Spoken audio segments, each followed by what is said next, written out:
Bonjour, chers élèves.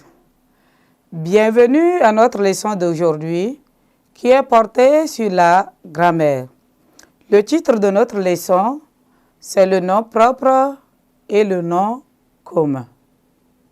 À la fin de cette leçon, vous devez être capable de distinguer un nom propre d'un nom commun. Ainsi, nous avons un texte à exploiter. Alors, n'oubliez pas de mettre à côté les cahiers et les bics pour prendre note. Si vous êtes déjà prêts, nous pouvons commencer. Je lis les textes. Le soir, papa suit les communiqués à la radio.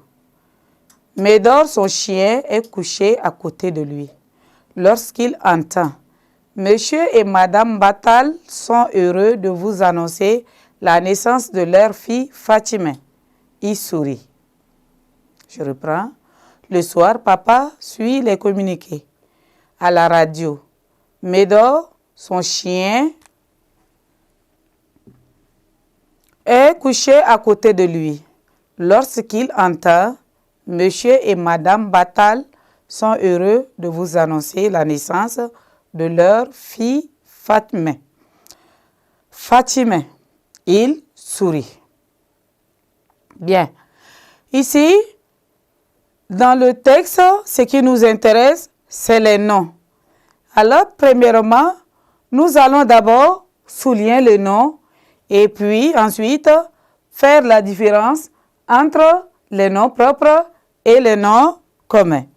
Alors, nous allons prendre la première phrase. On dit, le soir, papa suit les communiqués. Nous avons papa. Ensuite, il suit quoi? Les communiqués. Nous avons communiqué. Il suit les communiqués là où? Nous avons radio. Ensuite, nous avons Médor, son chien. Nous avons aussi le mot chien. Est couché à côté de lui. Lorsqu'il entend Monsieur et Madame Batal. Nous avons Batal. Sont heureux de vous annoncer la naissance de leur fille Fatima. Tous ces mots soulignés là sont des noms. Nous avons ici papa. Papa, lui, il est écrit sans être accompagné. Nous avons les communiqués. Les communiqués sont accompagnés par le déterminant les. Nous avons radio qui est accompagné par la déterminant la. Nous avons Médor.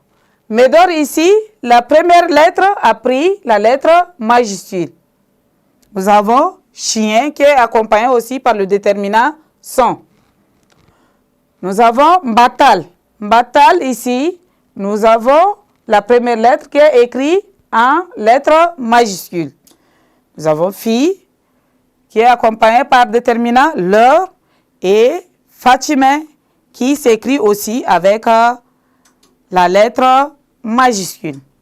Nous allons nous poser des questions pour savoir pourquoi certains noms sont accompagnés par les déterminants et certains noms sont écrits sans déterminant.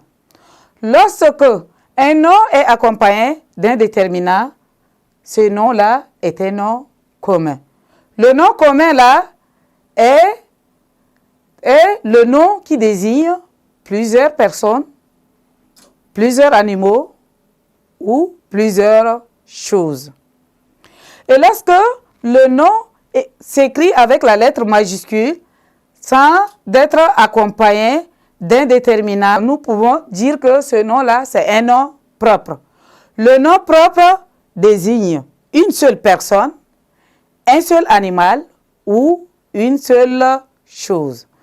Nous pouvons dire par exemple Zara. Zara ici, c'est un nom d'une personne et ça désigne une seule personne. Mais quand je dis par exemple un élève, j'entre dans ma classe et je dis un élève. Qui est la personne qui va se lever? C'est quel élève que j'appelle? Ce mot-là a désigné beaucoup de personnes qui sont dans la classe. Alors, la différence est que le nom qui désigne une seule personne, un seul animal ou une seule chose, ce nom-là est un nom propre. Et le nom qui désigne beaucoup de personnes, beaucoup des animaux ou beaucoup de choses, c'est un nom commun. Ainsi, nous avons fini avec notre leçon. Merci de m'avoir prêté l'attention. Au revoir et à nous revoir à la prochaine séquence.